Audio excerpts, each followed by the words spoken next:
much, Jama, for that.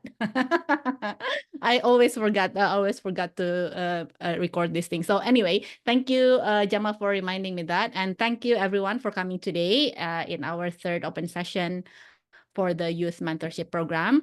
And if you have attended this open session before, we had two before. One is for the resilience module, and the other one is for cross-cultural communication module. And today is for the literacy module.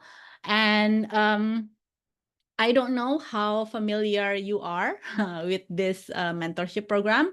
I see some names that I recognize here. We have an alumni also joining us. Hello, Mirza. But for the other people who have not been part of this program or have never heard about this program before, the Youth Mentorship Program is a program that we have in Uraf, but this year we also work with MPlace to implement this program, and this program is actually an opportunity, for giving opportunities for youth, for young refugees to learn and to connect with other people while they are in Indonesia, and also to, I suppose to get more skills in a different way that other programs provided through like different organizations.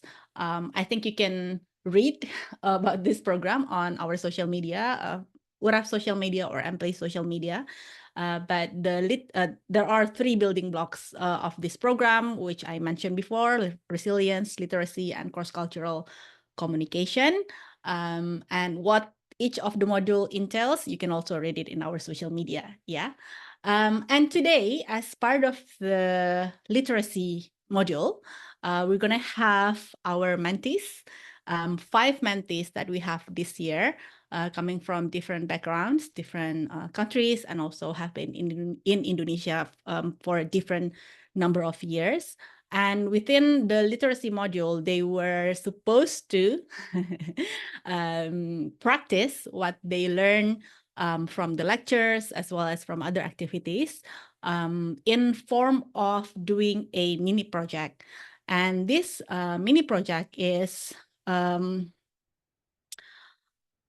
goal of the mini project itself is to learn in a more in-depth way, to learn to deep dive into specific topics that they are interested in, using their critical thinking skills. But on top of that, it's also learning how to communicate what they have learned and what they have been doing in the project in relation to the specific topic that each of them selected for their project. So today, the presentation is a final presentation about what they have been doing in their mini project. That is part of this skill to communicate what their mini project is about. And we have a number of different, I think, topics, which is very, very interesting because I think some of the topics, or maybe most of the topics, are quite different with the topics of the mini projects from the previous years. So it's quite exciting to hear, at least for me as the facilitator of this module. And I've been hearing and also following, of course, the progress of each mentees in terms of understanding their topic, in terms of how they explore each of the topic. And I shall say that they are progressing very, very well. And yeah, we'll see how they are doing, with their presentation and their mini project.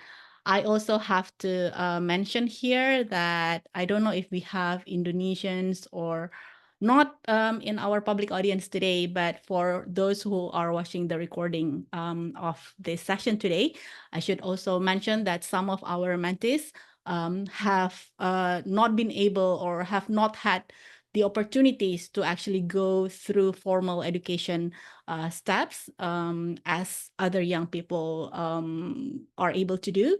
And so I think for them to be able to do this mini project in a structured way, following step-by-step process that we sort of encourage them to do, is a really, I think for me, it's a big achievement. I'm sure it is for them as well. And I'm very proud of them. So yes, mentees, I'm very proud of you. Well done.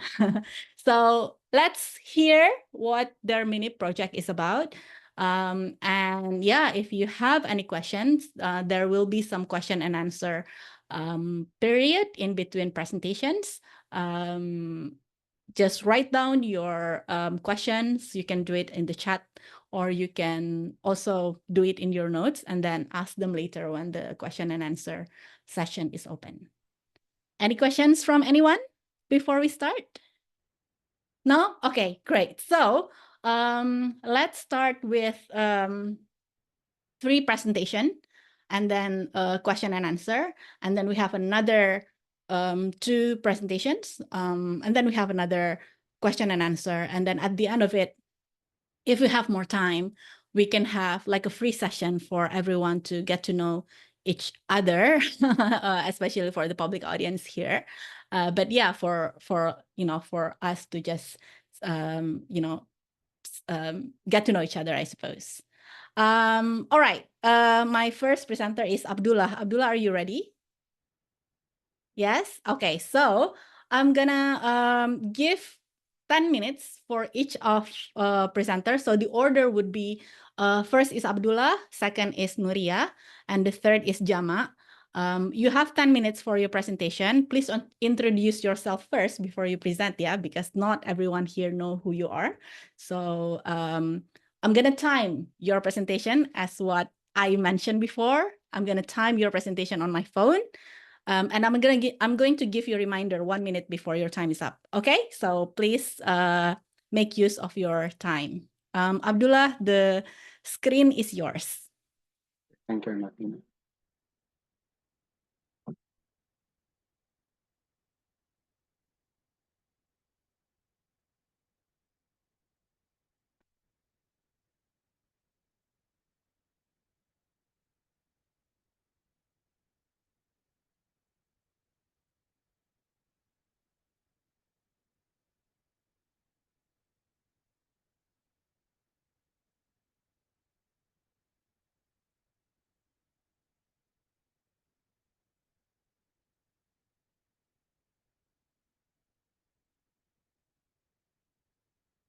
Good afternoon, everyone. My name is Abdullah Nabizada from Afghanistan, based on Jakarta, and I'm one of the mentee of Youth Mentorship Program 2024.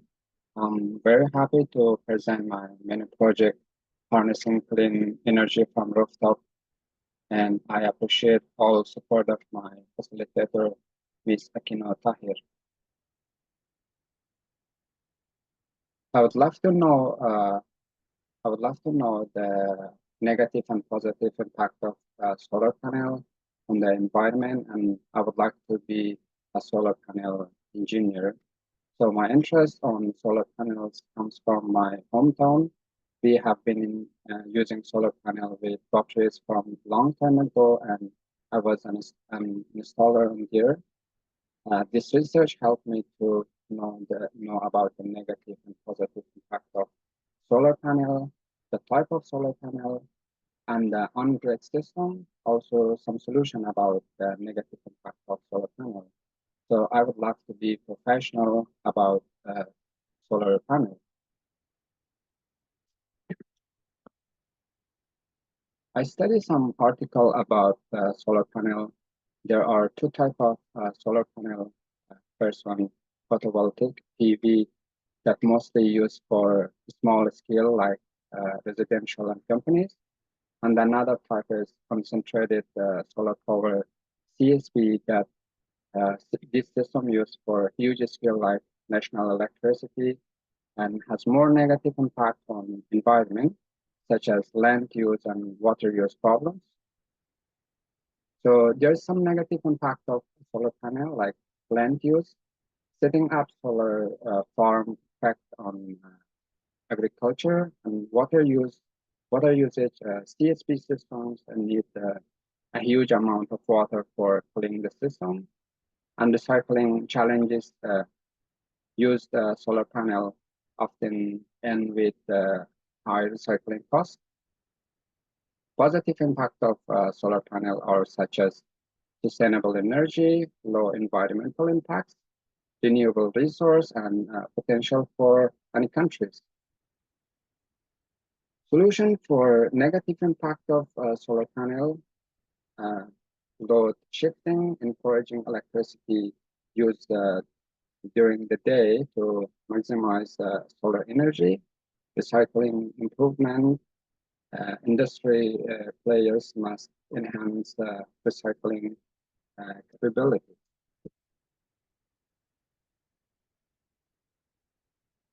So I go around and I interview one rooftop solar panel user and two installer to gain insight from their knowledge, experience, perspective on solar panels. I ask them about the uh, background, about the benefits, and about the downsides and their experience. So I interviewed two users, one user and two installer. The user, she based in Jakarta, and since 2018, she used solar panel. And the user one, the installer, the person installed in many cities, and person B, he installed in Bali, and he based on Jakarta. So those things that I asked them, and they says that the user said she has been using solar panels since 2018 and saving approximately about 10 million rupiah on monthly electricity bill. There are she aware of the downside of solar panel. She emphasized that 60% of PLN electricity comes from coal and diesel, which both harmful to the environment. And she says that wastage is not limited to solar panel. This affects everything, including the car that we use every day or the rice cooker that we cook rice every day. And governments should create policy to address product lifespan. And in solar, they like installing clean energy solution for properties and contribute to the environment.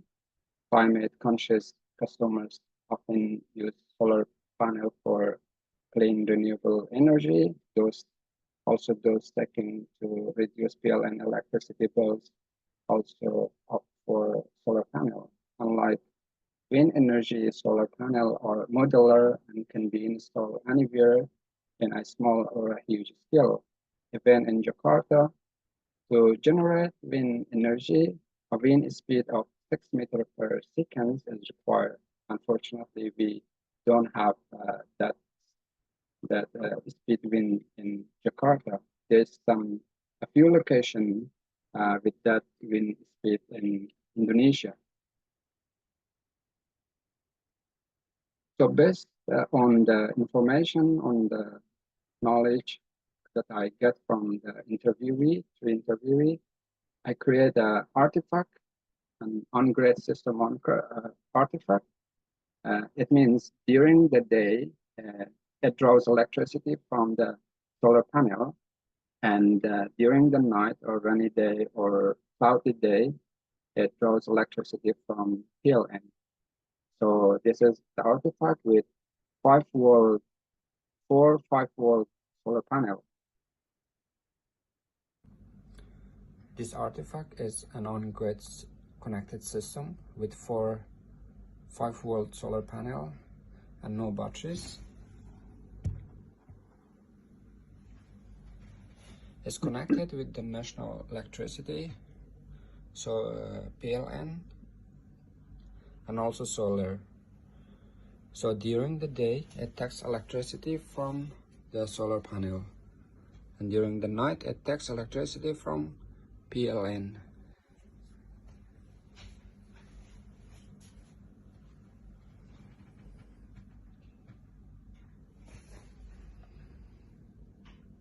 And during the night or rainy day, it takes electricity from PLN or national electricity, and that's why we call it reliable system.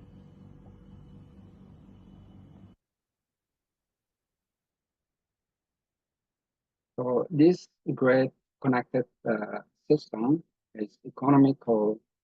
That interviewee, she said she saved about 10 million on electricity bill. Environmental impact, environmental friendly. That is this system doesn't use battery. The solar panel itself can recycle and reliable. Whenever there's no sunlight, the house can have electricity from PLN. And solar panels do have some negative impact. Rooftop solar panels provide an effective solution to mitigate these effects. Not only do they address environmental concern by reducing air pollution, but they also offer adding benefit to eliminating electricity bills. Anyway, ongoing research and development are necessary to improve efficiency of minimize risk associated with solar panels.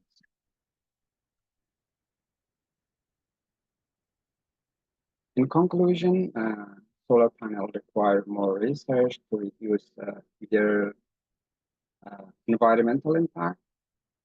Government should be also set a policy for lifespan of solar panel companies. Solar panel energy should be affordable for all, not just for wealthy people. So it's a little bit expensive in Indonesia for installing solar panel. It needs about 500 million rupiah, as the interview said.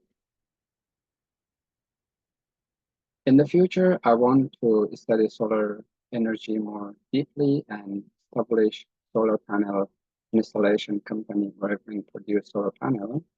Solar energy is a unique and widely available renewable resource, and I truly hope that solar energy technology can find sustainable solution for its negative impact and environment. Thank you so much for listening to the presentation.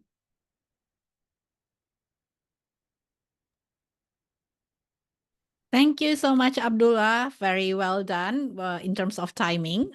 I'm very happy with this timing. So thank you so much. Everyone who has questions to Abdullah can put it in the chat or also just keep it in your note, and then you can ask them during the question and answer.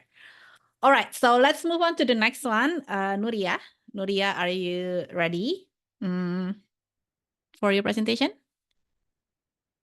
Yes, I'm ready. Okay, so I'm gonna ask for help to share. Okay, great. You have 10 minutes. Take it away.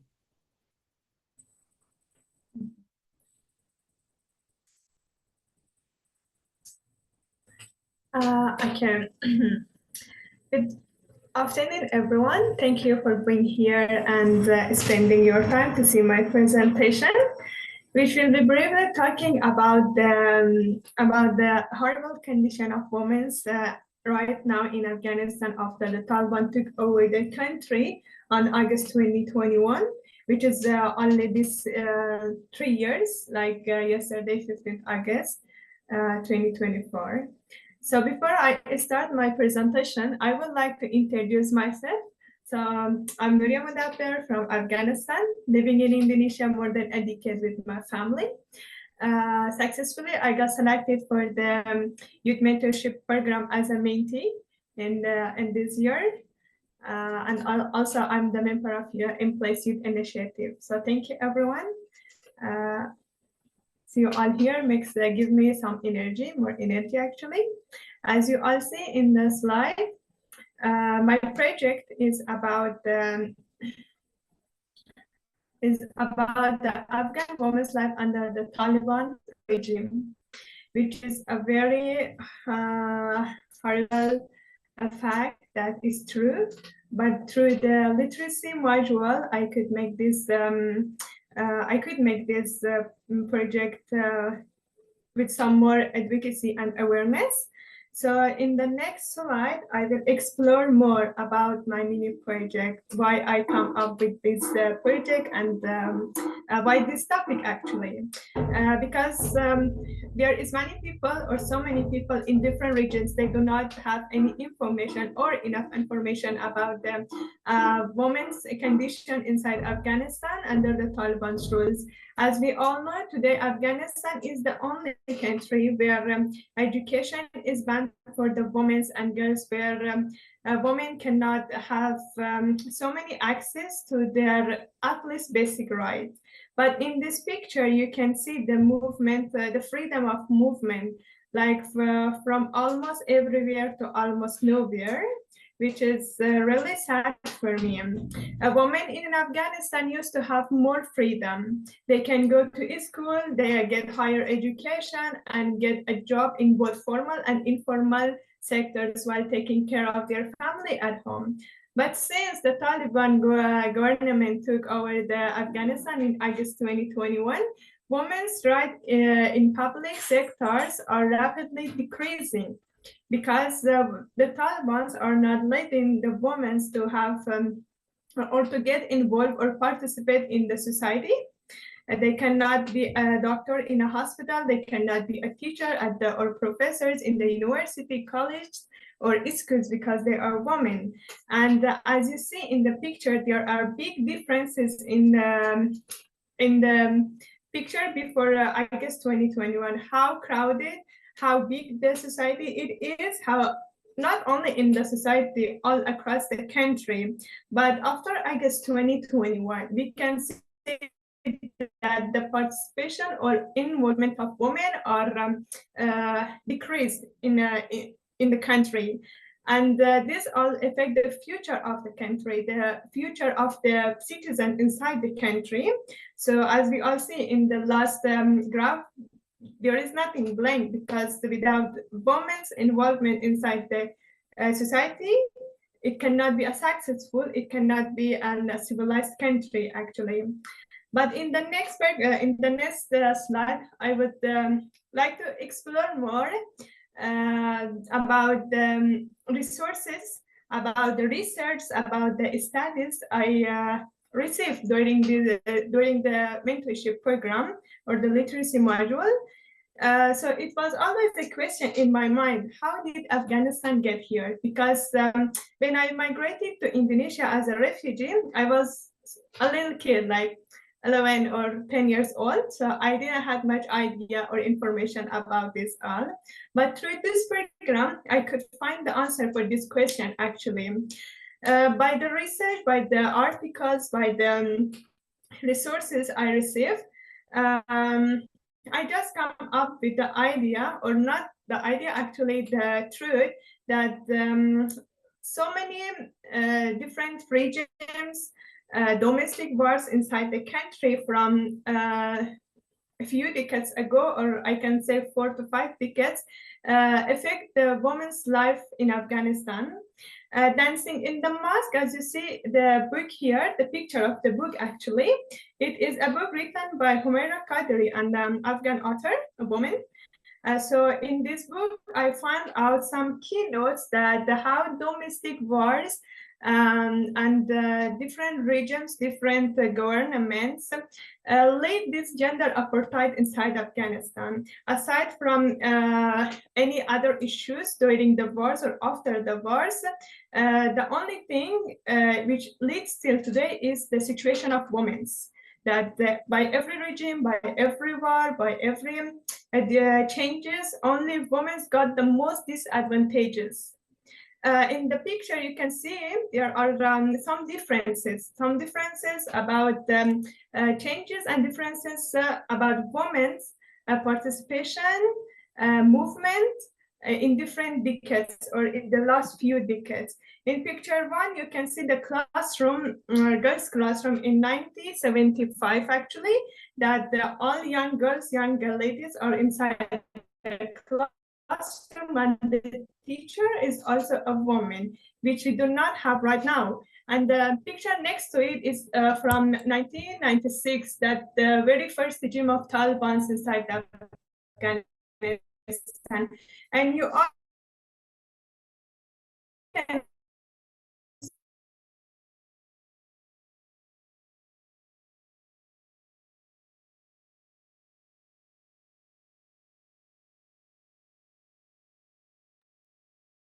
I think we lost Nuria, yeah? Or is it just me? No, I think we lost her. I think we lost her. Okay. Well, I suppose we can anyone, Tony, maybe you can send her a message saying that we lost her. And maybe we can come back to her in a few minutes. Anyone has any questions so far? Sorry, can I ask Ali? Ali, do you know how many more slides does she has? Perhaps 4 more. 4 more. Okay. Seems that she is back. Okay, she is back. Hi, Nuria. Welcome back. Technical issues. It's okay. We can So- go back to your slides. You have 4 more slides, but you have 4 more minutes. So skip some part and Yeah, focus so on we the. can come to the slide number 5, I think. So Okay, yes. continue. So in the slide number 5, admin, please go to next slide. Yeah. So while I was working on my project, I got to make an artifact for my project, and I come up with the idea of painting, that I can paint a story or a truth. And beside that, while I was doing this painting, I also did some writing.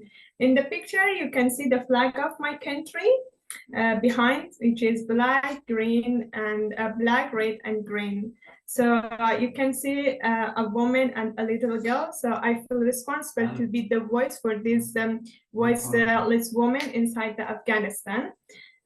So I also bring up the SDG goal 5 also, to make sure we are looking for this inside the Afghanistan as well, through advocacy, through making awareness in different countries, regions, by supporting each other. So I have a short writing also for this artifact, which I can explain about that as well. So the truth is that as Afghan refugee living in Indonesia, it really hurts me when I see some international NGOs welcoming the Taliban leaders with the red carpet, shake their hands, and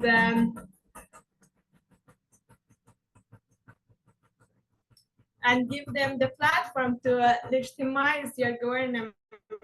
But I wish everyone in the world could stand with the Afghan women to just let them have their rights to live as a normal life as other human beings, to have access to unlimited education, freedom to work and have a job, the freedom to achieve their goals, the freedom to build their career, the freedom to make their own decisions, the freedom to support their families, and the freedom to love and be happy. The freedom to come out of their home with no fear. The freedom to walk on the streets, the freedom not to cover them from head to toes. The freedom to wear the white coats as a doctor and a surgeon. The freedom to go in a classroom as a student and as a teacher. The freedom to be an educated wife and mother, the freedom to work in a court as a lawyer, the freedom to sing and play music to touch the souls emotionally where the words alone cannot do it. So this was a message behind my painting. And also for these all issues and challenges, we have consequences coming along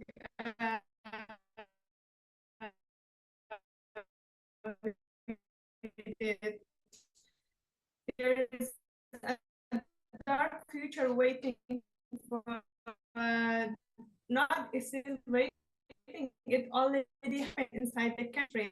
While these consequences come after it, like the child marriage, suicide, child labor, mass immigration, which all you can see in the slide and the picture, that this is something true actually after the collapse in the economy. So families are forced to come up with the child marriage.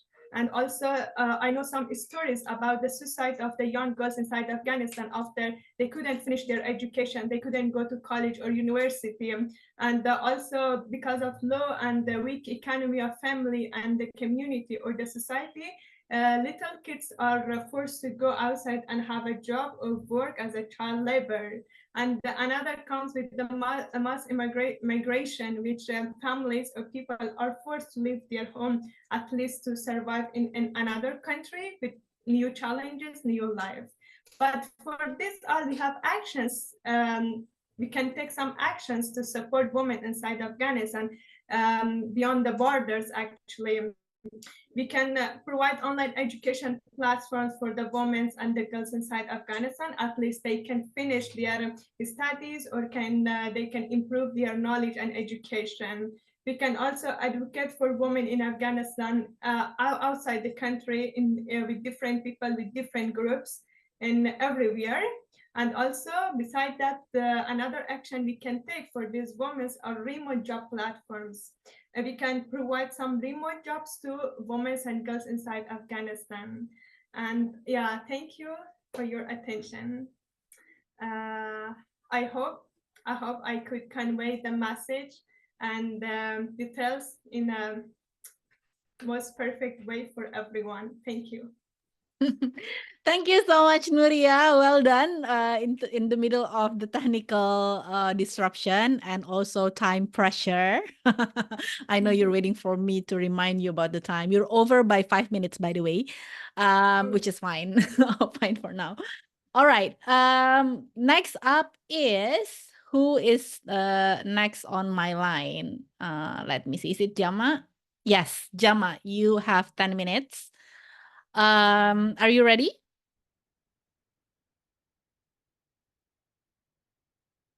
Okay, if you are ready, then I'm gonna start my timer and yeah, the screen is yours, Jama.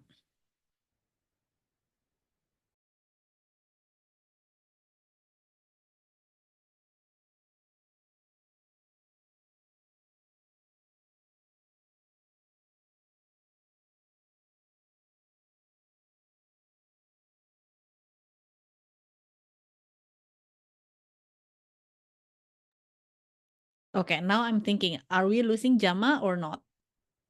Because he seems to be freezing in my screen. Yeah, same here. All right. Okay, so while we are waiting for Jama, I think let me just, I suppose, say hello to everyone who just joined this session. And I don't know if you, and let me just repeat again what I mentioned in the beginning of this session about the program and about this today's session. Yeah. So the program, the Youth Mentorship Program, if you haven't heard about it before, is something that we do in RDI Uraf, and this is the 3rd year already that we're doing this program. And the program itself is aimed to build a sense of resiliency and belonging as well to youth refugees who are now in Indonesia by providing them with some useful skills to, to be able to adapt to a different sort of settings and environment. And this today's presentation is part of the literacy module under the program, in which mentees of the program are presenting what they have done in their mini project for us, to show us like what they have been studying about in the literacy project, as well as how they are doing, what kind of topics that they explore in the project, and how, what is the conclusion of that project. Now, do we have, let me check back. Do we have Jama in here already or not? Can someone please help me check? Maybe Tony or Ali or Muna or Anka. Let me know when Jama is back, yeah? Anyway, so going back to the mini project idea, the mini project itself is an opportunity for the mentees to deep dive into specific topic and using their critical thinking skills, but also to help them communicate their projects in simple way. And today's presentation is really about that. Sorry, my dog is like going behind me.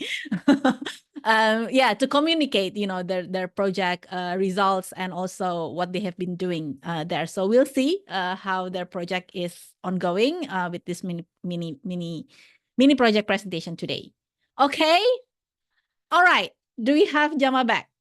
Yes. Yes. Jama, do you are you okay? I think your internet connection. Here. I don't know what I happened to think my connection or Yeah, I think can we you hear have me some now? problems with your I think we have some problems with your internet connection. Maybe can I ask for Tony? Tony, can you support Jama help him to work out things Sure, give me a behind the minute. scene? Yeah, so do like talk maybe you share the screen for his presentation and he can just talk through it. Okay, but like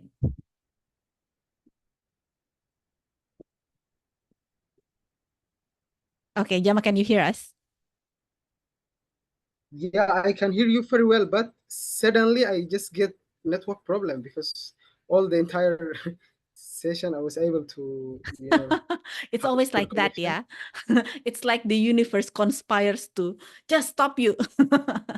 But it's okay, you can do this. How about we do the screen sharing for you and you can just talk through it. I think it's heavy on your connection if you screen share as well. Yes, maybe the problem is in that side. Okay. Okay, Tony so already have. okay. So can I ask Tony? Tony, can you screen share or should I do it? Sorry, everyone. It's always like this in Zoom, yeah? It's sort of expected when you do a Zoom presentation. I'm trying to open the presentation. Give me a moment. Okay, great. Yes.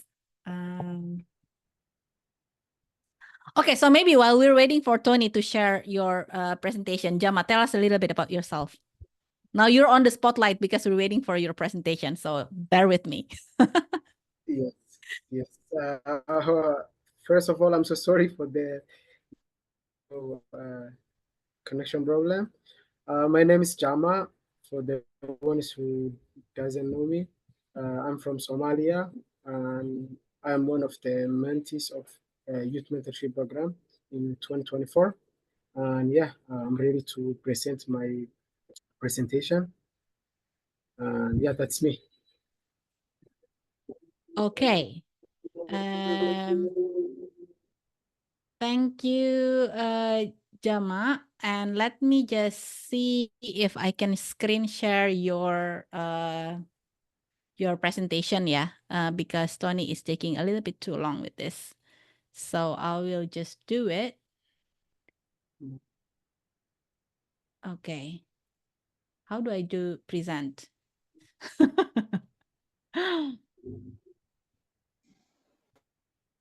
I think down there yeah. Can you see it now? Okay. Yes. Okay. Yes, Go I ahead. can see. Okay. Let me start. I already explained myself, and that's me in the picture. And yeah, if I start with my project, I was exploring social media management, and I chose that topic in a youth mentorship program. And yeah, move to the next slide. If you are wondering like why I choose this topic of youth mentorship program, yeah, actually for a long time I was having curiosity on how I can one day get a topic or a project that I am interested in all the time and I have a passion with. I'm not getting, I'm not getting boring or I'm not getting uninterested with it. And then I was interested in social media management. And yeah, that was for a long time, made that interest. And yeah, after when I meet with this youth mentorship program, I get, call like, yeah, you have to do what was in your mind, which was social media management. And before I didn't put that on the table, yeah, I meet with my tutor, yeah, who asked me what you need to, specialize or to explore. And yeah, I tell him the idea, and she said to me, first of all, you have to learn yourself. You have to take something called 16 personality test. Yeah, and I take that test, and this is the result in the picture. And yeah, I take that test, and after I take the test, I discovered that the inner talent and the inner qualities that I have, it's totally matching, or like most of the things are matching into the career of social media management. And yeah, I decided to continue that kind of interest that I was having before. Yeah, let's move to the next slide.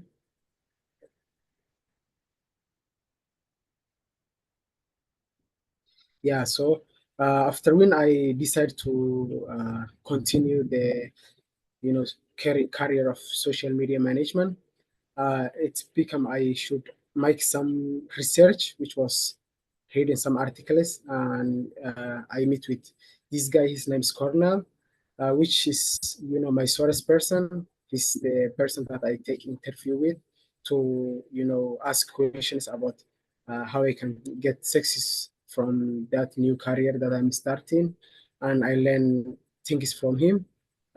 Things like how I can make social media plan, how I can make like uh, how I can be someone who specializes in social media management, SMM, and how I can have experience with it. So let's move to the next slide. Yeah, for the interview that I have with Cornell, what comes out in the interview was like I get understanding on social media analytics, especially Instagram, and yeah, how to use the tools of Instagram to make analytics on what you are presenting or what you are publishing in social media, and the contents that you are creating in the platform of Instagram. And yeah, after I learned these kind of things and how to create a plan and discover a plan, there is something that was new for me and was interesting, especially like the way of how you can start your plan and what time you are starting the plan and what you are doing in your plan, which was like why it was interest for me. It was like you have to create your plan at the early of the month or at the early of the project, and then the rest or the remaining of the project or the month, you are just posting what you already create. Yeah, and those things was so interesting for me, and yeah, it was new for me. For the next slide, in here you can see my project and what I create, which some posters that I create for youth mentorship program. And yeah, the objective of creating these things, or the campaign objective, was to seek donation on their program. And yeah, this is what I create. And yeah, maybe in hope one day these posters will be published and you can see it in Instagram or the other social platforms of UREF and English. Okay, let's move to the next slide. Yeah, for the full posters that I create are these. It's 8 posters. 4 of them are history posters. The other four are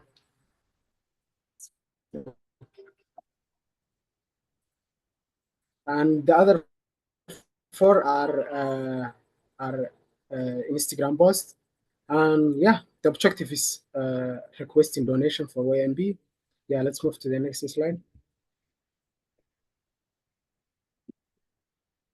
Yeah, yeah. For you guys, as I'm presenting this presentation, yeah, if you see my project, yeah, in my project, the message that I need you to get is uh, how important is this program for us, or this kind of project is for us as a young refugees, and the potential that we have if we get chances like this.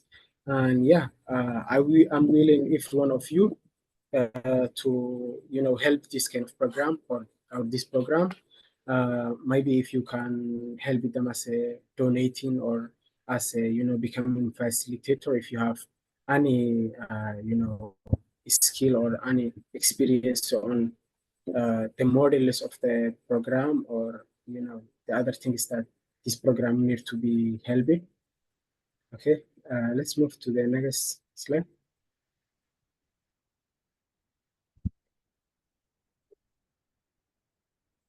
Next slide, Kino. Can you hear me? Yeah. So, yeah, and here is my message.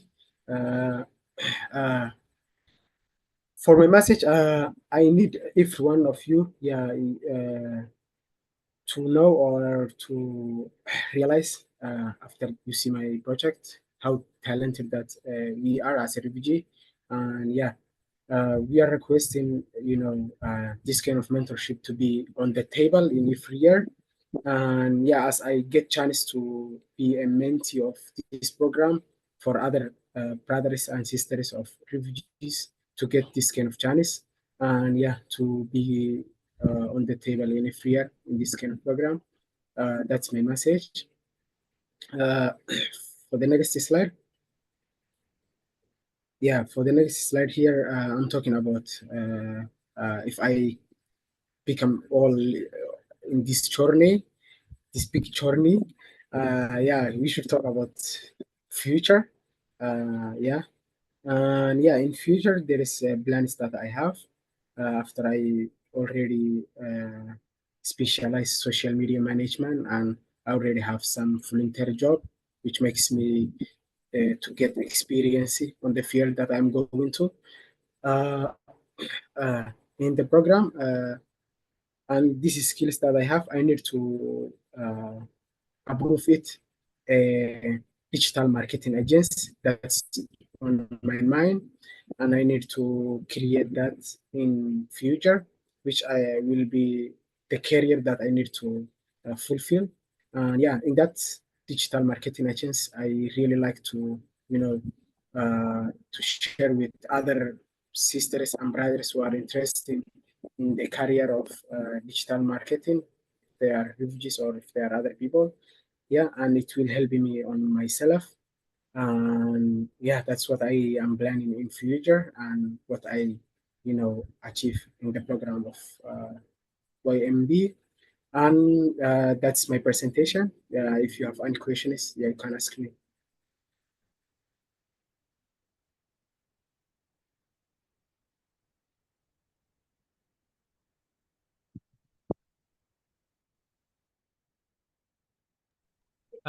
Excuse me, you're on mute, but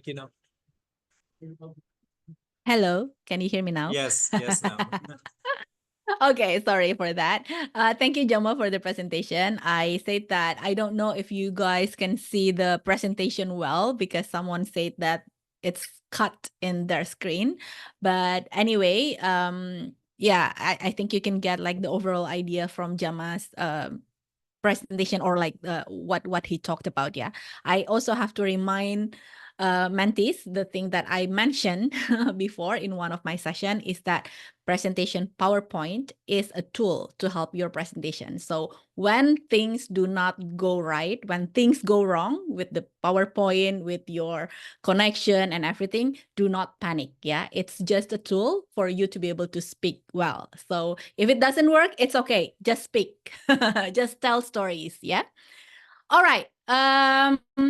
Now I'm gonna open a sort of 5 minutes question and answer session to everyone here if they have any questions to our three mentees that have already presented. Abdullah about the solar panel, Nuria about the gender apartheid issue, and also Jama about the social media marketing. And I have to also make a note here that for Jama's mini project, actually, it's like something that we ask him to do in specific because, of course, we have to make use of his interest for our own interest, which is spreading the news about the youth mentorship program. So that's why his project is related to the marketing of this program itself.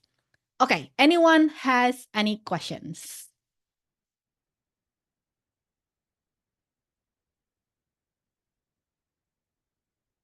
Someone is raising her hands. Laila, yes, go ahead. Okay, I've got two questions. One's going to be from Abdullah and one's going to be from Nuria. First, I'll ask Abdullah because his presentation was first. Abdullah, your artifact, right? You turned it on with electricity. Is it like because you couldn't make it the way that it should be, or is it just to show that how it works? And what is the next question, Laila? You can ask the next question so that after that, Abdullah answer and then Nuria can answer. Okay. In Nuria's presentation, there was a book about dancing in the mosque. I want to know what the book is about, maybe a little bit information. And why did you choose to put that book there? All right. Thank you, Laila. Abdullah, you can go ahead. Thank you for question, Laila. Laila, if I understand your question, you mean why I connected to the national electricity, right? So as I said, this is a on-grid system. On-grid system, it means during the night or rainy day or cloudy day, these houses take electricity from PLN or national electricity. So during the day or during the sunlight, it takes electricity from the sunlight, from solar panel. So it connects with both and it switch automatically. You, as user of solar panel or on-grid system, you don't need to switch the solar panel or the PLN system. It will switch directly or automatically. So during the night, it just takes electricity from the PLN. Okay, that's interesting. Okay, thank you. I think next question is from me. Yes, Laila? Can you put in a question, please? The question was, what is the book of Dancing in the Mosque about, and why did you choose to put it in your presentation? Maybe a little bit information about the book. Yeah, very great question, because with the shortage of time, I couldn't explain more about the book. So first of all, Dancing is in the Mosque is a book written by Humaira Qadri and the Afghan woman author from Afghanistan. This book is mainly talks about a letter from Humaira to her son in Afghanistan while she was in the US, and she left her little baby in Afghanistan, and because of this gender issues, she was not able to take to take her son from ex-husband, I can say. And through this book, I just got some resources that she talks and speaks about the very beginning of her life, where it is all started from the several wars, from the very first war in Afghanistan, and then she written all her experience as a woman, as a young girl in Afghanistan. So this was about the context of her book, and why I choose this book to read, because as we all know, for this project I had to interview some people for my project. But since there is lack of facilities and internet issues, also women inside Afghanistan are not quite confident to come and speak in the camera or have very formal or a very common interview with people outside of Afghanistan. It was a bit challenging for me. I had two people in mind to do the interview with them, but I couldn't get in contact. One was about a single mother living in Afghanistan. Another was about the young girl finished high school and waiting to get her university and college studies, but failed and unsuccessful. I had this idea to have an interview with them for my project, but since I couldn't make that, so I just come with the idea of the this book, Dancing in the Mosque, which helped me a lot, more than what I was looking for, and opened my mind for so many other things, resources which I get from this book. And this was the idea where I like to read about Dancing in the Mosque. Thank you, Nuria. That was really Thank you, Nuria. interesting. Yeah, I hope Laila got her answer both from you and from Abdullah. Which reminds me, guys, that we have a book club going on in this literacy module, which I will ask you about it next week. So I'm hoping everyone have finished their book of choice. Yeah, very well done, Nuria. Very good job to remind me about this as well. I'm sure other mentees will be like, oh my God, I forgot my homework to read books. But anyway, any other question from anyone? No? Okay. If not, then we can move on to the next presentation, which is Yasin. Yasin, are you ready?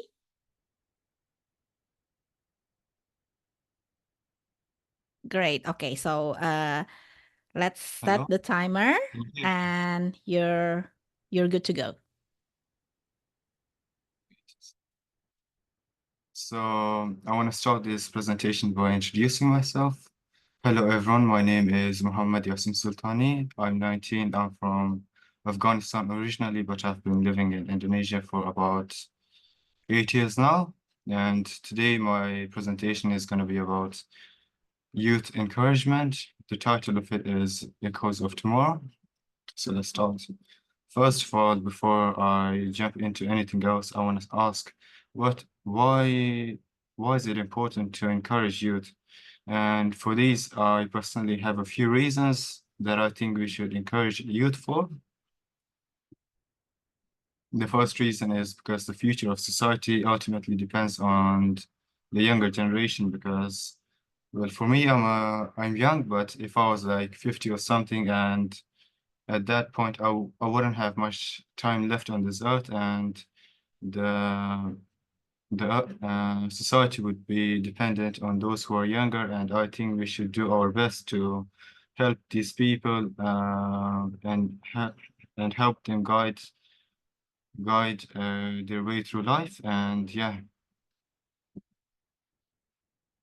the second reason is because there has been a rise of depression and anxiety over the years, especially between the young people.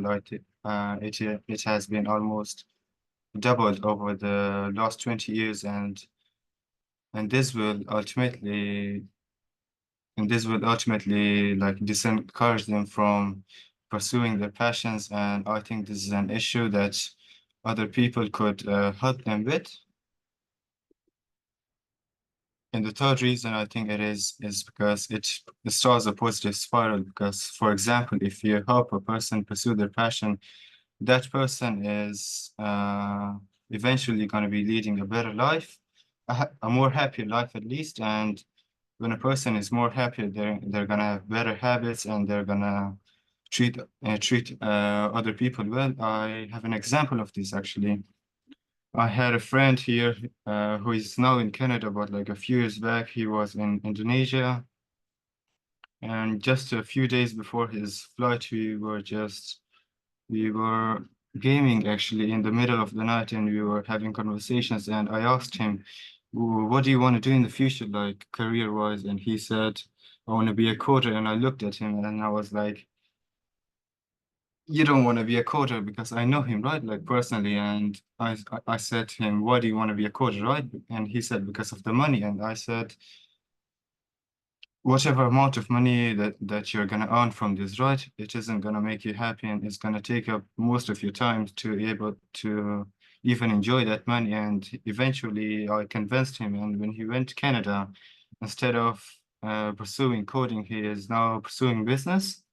And he has started a business with his brother, and it is a construction business.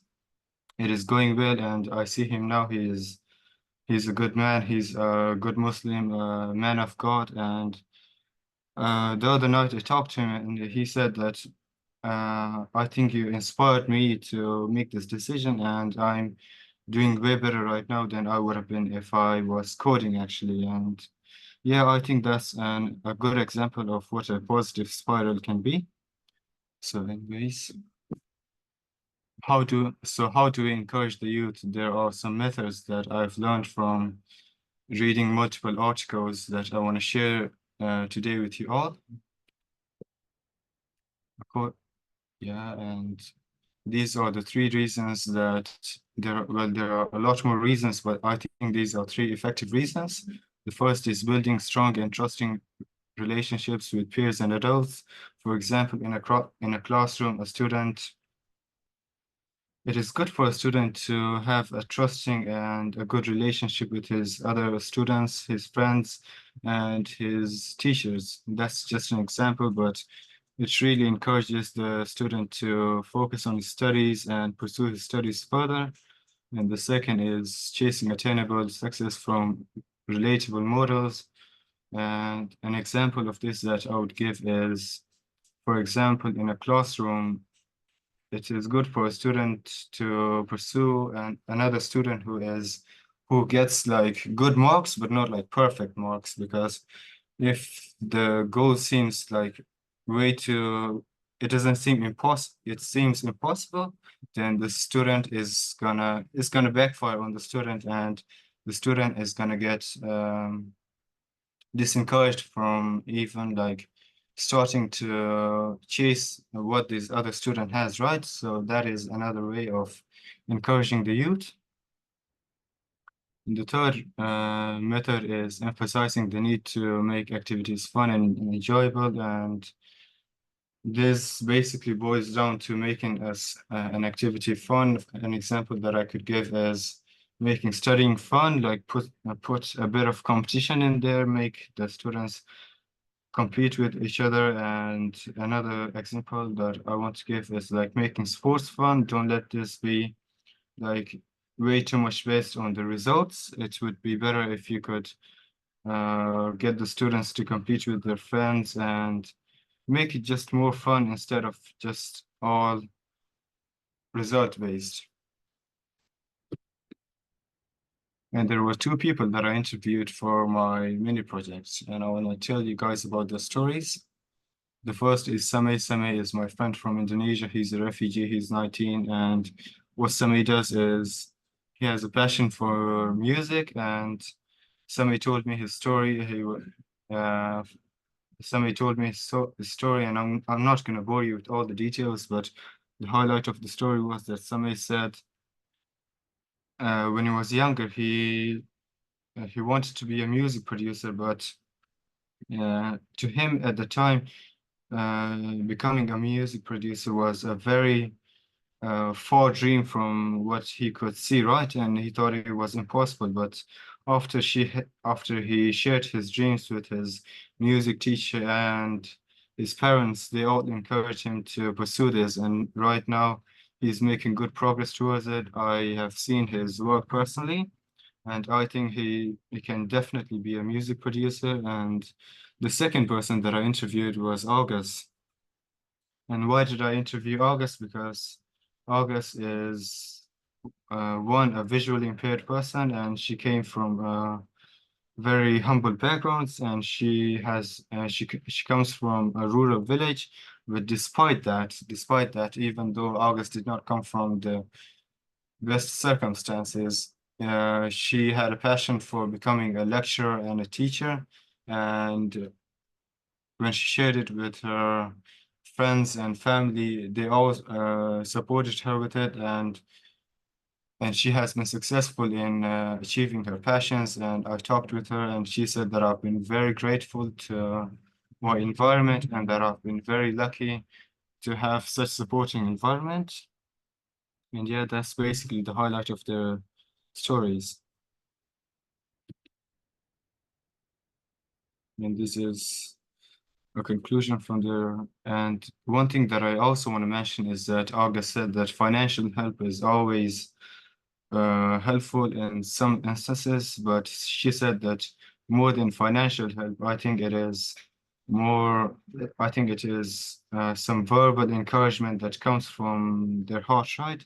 And she said that verbal encouragement has always helped me more than what financial encouragement did, because the verbal encouragement has always stayed with her and in her mind, that allowed her to bear some very hard circumstances. And that's something that I just wanted to add to the conclusion from the interview. And here I'm going to show you guys a picture of my photo story, if you guys can see it properly. And it's not enough time in this presentation for you guys to read it properly, but I am going to share a link, and you can also screenshot this right now if you want to read this in a bit more detail. So what do I want people to think of just seeing my photo story? I want them to see a spark of inspiration. I want them to take a look at the potential, the untapped potential of the youth, right? And how much hidden potential this youth have. And I want them to see how much of a change they could make by just saying simple words of encouragement or any other ways of encouraging them. And even the smallest encouragement could make a massive difference in their lives. And you never know, but it's always good to try. And that's the end of my presentation. And I want to say thanks to you all for listening. And I want to say thanks to the interviewees. And I want to say thanks to the ones who have hosted this presentation and made this program possible, basically. Thank you very much, Yasin, for the presentation. It's really interesting to see you. And if people don't know this yet, Yasin is our youngest mentee for this batch. So it's also for me very interesting to see you taking on youth as a topic. Let's move on to the last presenter for today, Laila. Let me know when you're ready. Yeah, I'm ready. I'll start. Okay. So 10 minutes and the screen is yours. Can you all see my screen? You cannot see my screen? We can, yes. Okay. Yes. Nuria was shaking her head like no, and I was like, why? Okay. So the title of my presentation is about how have the architectural changes impacted refugees' mental health. Before moving on, I want to make sure that everyone understands that when I say refugees, in this specific presentation, I mean the Afghan refugees, because that's all I know right now, and I had to interview all of the Afghan people mostly. So yeah, let's move on. Why did I choose this topic? Because in my opinion, refugees, like when they move from a familiar to unfamiliar place, first of all, not only refugees, any person, human, when they move from one place to another place, it obviously changes the way that they do their daily stuff or daily activities, and the way that their mental health is being affected by all of those architectural changes and effects. So my mission is that I want people to understand more and learn more about refugees' daily lives and about their culture a little bit more. And then my vision, I want people to consider this side of the impact of mental health on refugees, that it is not only about the environment, it's not only about the language of people, it's not only about, different people, but also about their very small daily tasks that they do every day, which affects their mental health even more than the outside environment. And my goal would be, after like all of these things, I'm hoping that maybe a small course or a small, information about refugees' mental health that is affected by the architectural setting of their life would be published so that people could understand a little bit more and could help refugees in any way that they can see possible. I was reading a lot of things throughout my research. I read 2 articles mainly about the architectural effects and like feelings and everything. One article, which is Architectural Space and Psychological Feelings by, I really cannot pronounce that, but like Zhao Roxy. He says that The space can be solid or virtual, which creates different psychological feelings through different forms. Different processing methods of location, form, texture, and color can cause different spatial magnitudes perceived by your mind. So basically, the way you see things, the way you see a form, the way you see a color, and the texture of something, it directly goes to your mind and it affects how your mind sees everything. And then in the other article, which was written by Ibrahim and also Sharif Shita, the name of the article is The Impact of Architectural Spaces, Geometrical Forms, and Construction Materials on Users' Brainwaves and Consciousness Status.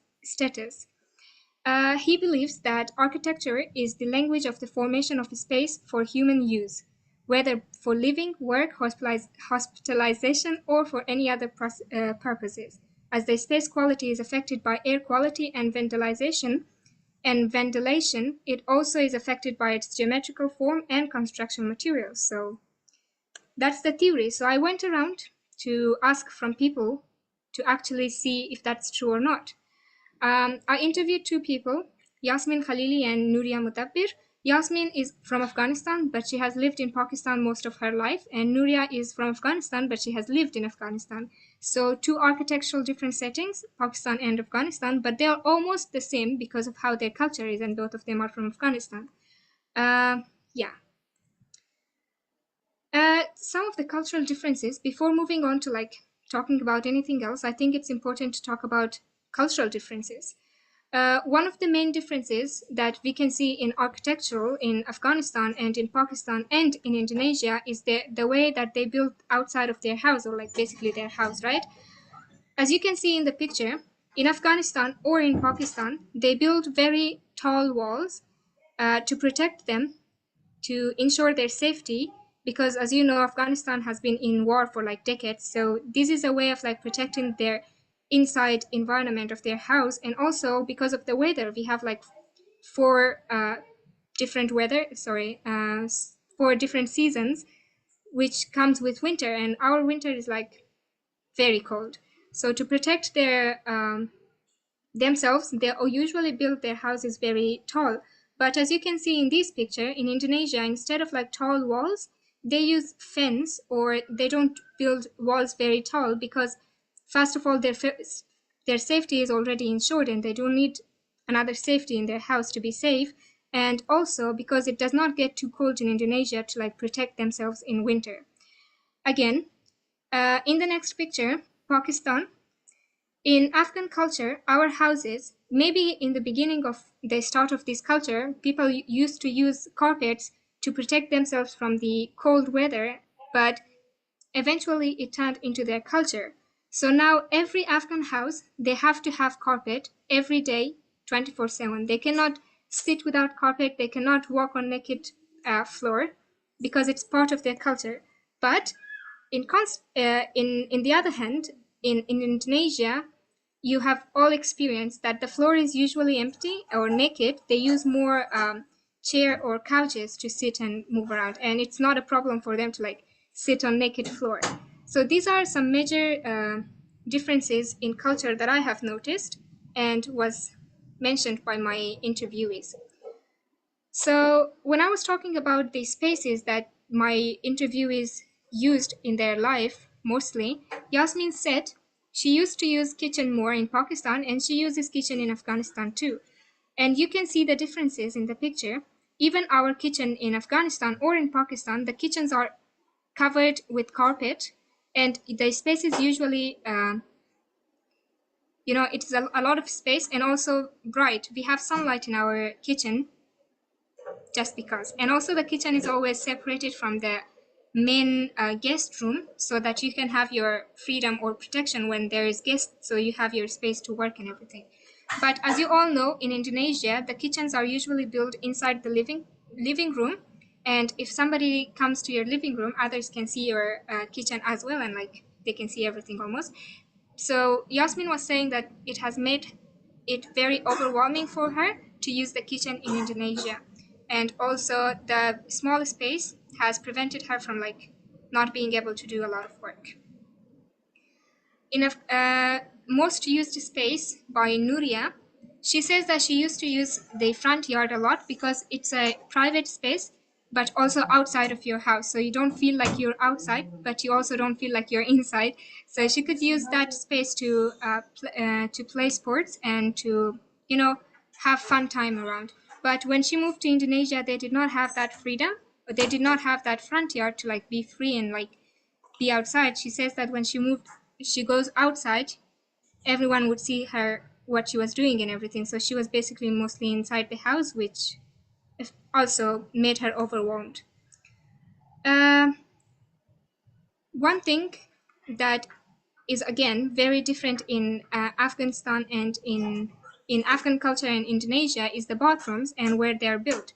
As you can see in the picture, the bathrooms are usually built in a separate space. That's where there's a big sink, a toilet, and also that backyard is built. Because in our culture, we have a lot of guests. Usually our guests could be more than 200 or 300 people like one time. And then and also a lot of dishes have to be washed when there are a lot of guests, right?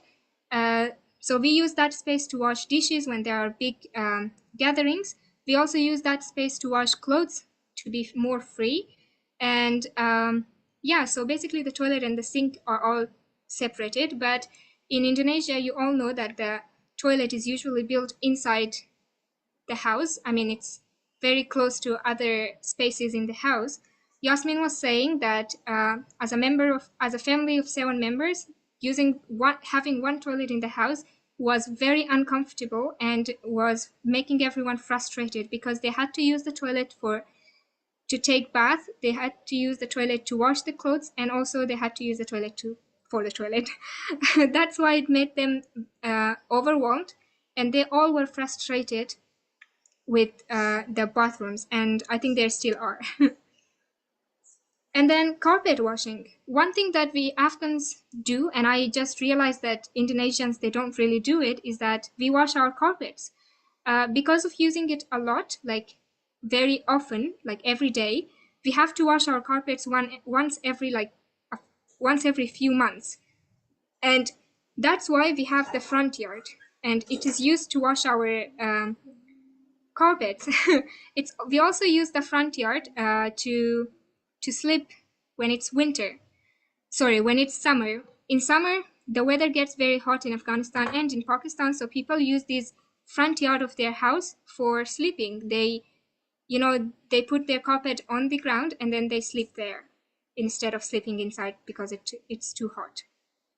So yeah, we wash our carpets every few months, and I just realized they don't do it in Indonesia.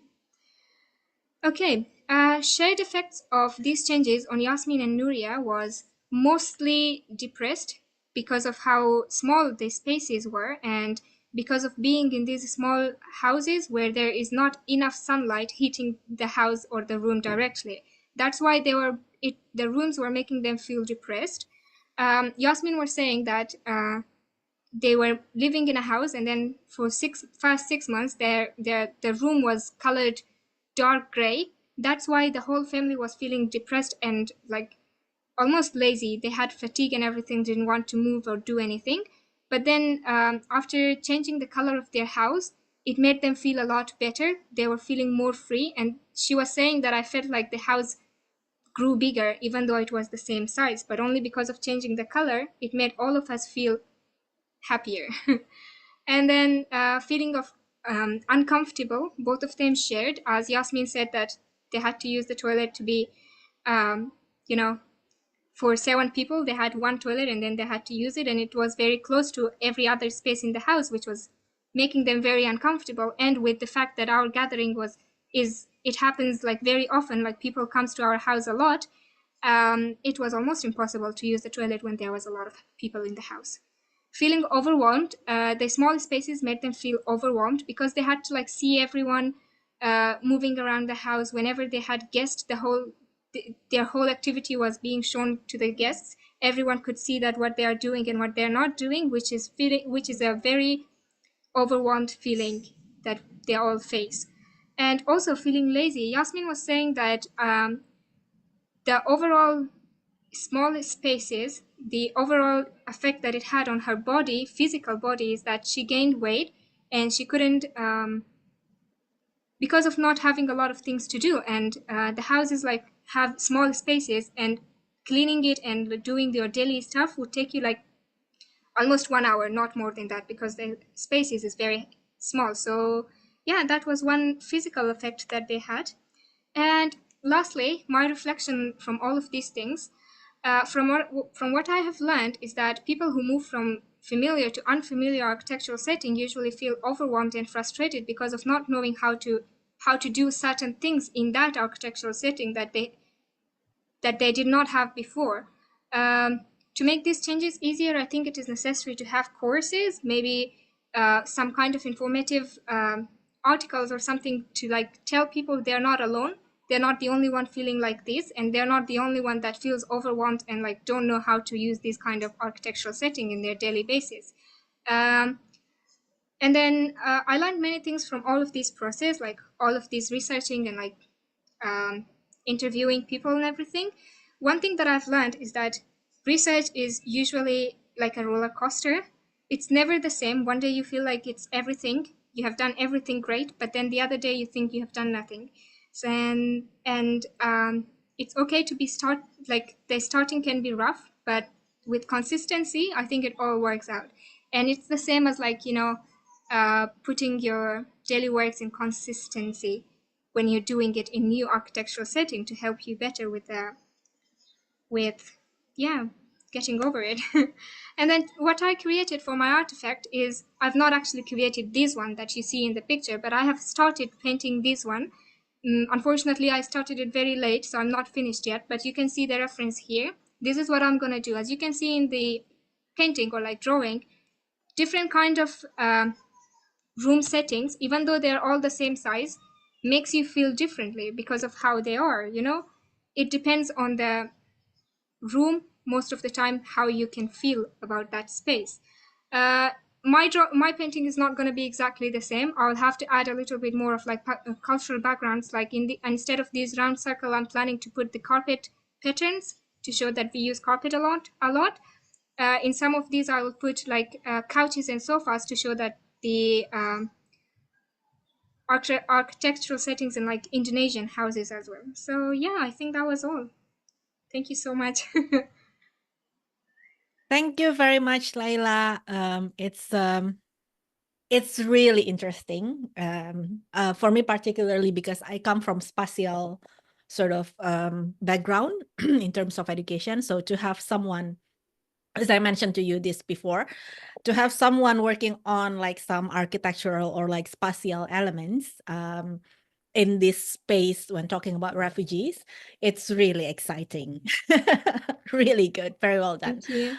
All right. So any questions from anyone here from the audience? I mean, I can ask questions. I still have lots of questions, but yes, please, anyone who haven't, or who hasn't heard about this presentation before, please ask questions. I'm going to give the floor to Jama first. Yeah, okay, thank you. There is a question that that comes to my mind when Leila was presenting the presentation. I'm not sure if I see a slide that she talked about what kind of reason or why caused her to choose this topic of architect. I'm not sure if I see that, but can you tell us or can you give us some explanation? What was the reason that make you to choose that?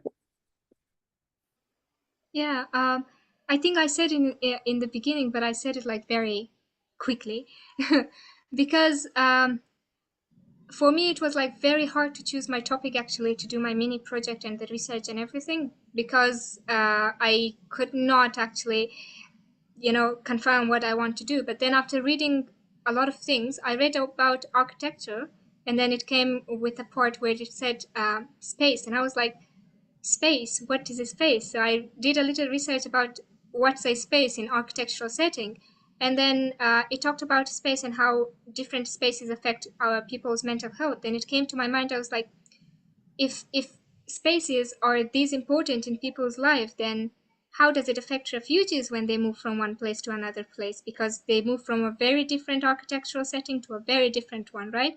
So it came to me and I wanted to do a little research on it. Thank you, Laila. Any other question from anyone? Muna? Yes, thank you. Can you guys hear me? Yes. Okay, I just want to say everyone did great today. Great presentation, full of insight. Thank you so much. My question to Leila is about the fences or the big walls in front of the house. You mentioned reasons of security and weather, harsh weather. But is there also an element of privacy? Maybe because in the culture, people are more conservative or whatever. Can you please tell me, is there also a privacy element?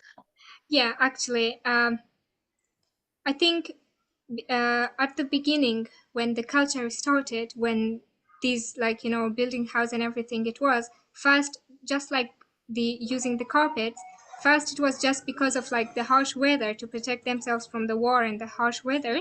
But then it became part of the culture. So people feel more comfortable to be in a house where the walls are built high and have more space to use, you know. So people are more comfortable to use this kind of space because it has become part of their culture. And also they use this house, you know, this open space. They also use it to feel comfortable when they want to go outside, but they don't want people to see people. They just get out of their house and sit in the front yard and do their stuff there. So they feel private. They feel their privacy there, but also they feel like they're outside of their house. Okay, a follow-up question to that. Do you have a similar space now? In No. front of no. And how does that affect you? It really, actually, really bad. I really like to go outside and like I used to go and sit on the in the front yard myself a lot, but then in here we don't really have front yard, which is not really nice, and that makes me sit inside of the house more. So basically, in a day, I don't really go outside. All of my studies, everything is on my computer. Sometimes I think if I had front yard, I could see outside and like, you know, have a little bit fresh air, but also feel private and do my work. But in here, I'm ought to stay inside more often because I cannot go outside with my computer and like all my stuff to get them and go outside because people will see and I will not feel comfortable. So for me, it has made me more introvert. And yeah, I don't like the feeling. Thank you for sharing. I suffered from the same exact thing, and I'm glad that I can think about it this way now with your explanation. And yeah, maybe someone from Indonesia can tell us how do they find this difference? Yeah. Thank you. Thank you, Mona. Thank you, Muna and Laila. I am from Indonesia, but I will not comment on that. But what my personal take on Laila's research is that I think, I mean, absolutely, space will influence how we think or how we feel as well. And I think it's it's really sort of a privilege to be able to choose a space that really kind of cater your culture and your needs as well. Maybe only the privileged as in people with money, yeah, who would be who are able to kind of design the house themselves and like build the house themselves, are able to do that. For many people, you know, whether they are not in this place, whether they are displaced or not, I think it's quite difficult to have, you know, the house that you want and according to your culture, right? Because it's just so expensive, you know, with all this housing, rental and whatever. But I think my my take on that is that I think it really your research, Laila, gives me some food for thought in terms of how how do we make do with the space that we have as a house or as a place to stay? If you're given this space and you kind of understand, when you do this kind of research, you kind of understand that there is a relation between the space and how you feel. And so how do you make do with this given space? How do you create it so that you kind of reverse this feeling that you have, when you see this space for the first time? So I think that's really useful research. Absolutely, I think it has given you, Laila, a more understanding of this relationship between open space or closed space, colors and psychological impact and mood and things like that. Great. Any other questions or comments to all 5 mentees presentation for today?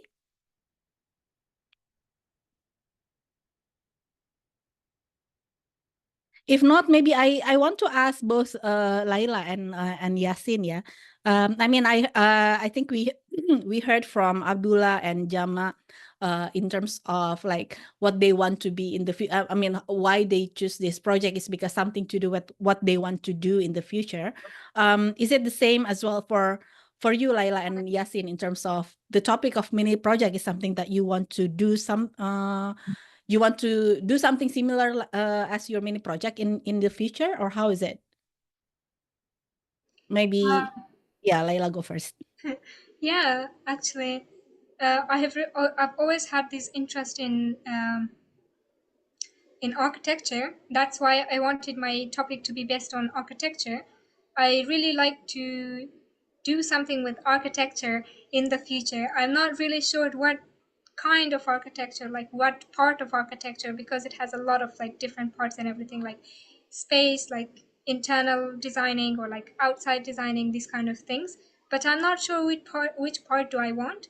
But I really like things to be related to this architecture because I love houses and buildings. So in the future, I really want to do something, a work, or I don't know, study more about some part of architecture. Okay, it's very interesting. I want to ask Yasin, but he's gone. I don't know where he is.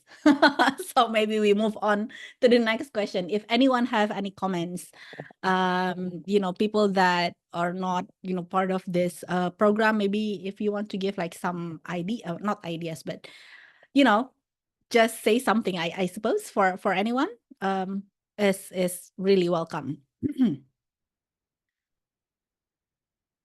Or maybe anyone else, mentees or mentors or, well, facilitator, that would be me, myself. But I think I speak a lot. I already spoke to you a lot about your mini projects. I've given a lot of feedback as well. Before I go back to Yasin for him to answer my question, I also want to tell people here that actually, as part of this module, we did an audio recording, one-on-one for each mentees, where they actually explain a little bit more about their project and sort of giving reflections of their process within doing, like when they're doing the mini project, as well as on the literacy and mentorship program in general. So we are planning to have like a series of audio discussion, maybe as a podcast series or something like that, maybe sometimes in the near future, hopefully. So you can also check on our Instagram later and place an uref when this conversation is going to be published, so you can have, or you can hear more from the mentees what they think about their mini project. Okay, so going back to Yasin, the question is, or was, is there any connection to what you are doing in your mini project and something that you want to do in the future? Something I want to do in the future.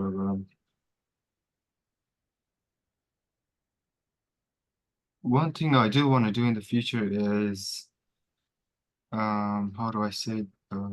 I've always wanted to help people, right? And that's always, a lot of the time, what I've noticed that these people were mostly young people, because these were the people that I've been exposed to the most.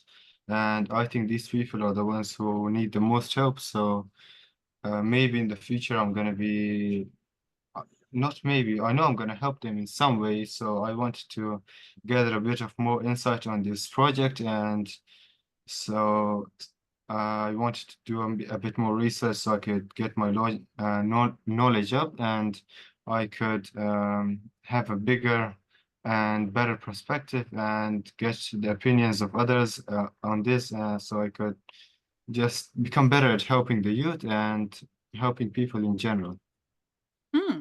Very well. Thank you very much, Yasin, for sharing that. And yeah, good luck with that. Hopefully we can, keep continuing our support for what you want to do in the future. Okay, last chance for anyone to have comments, questions.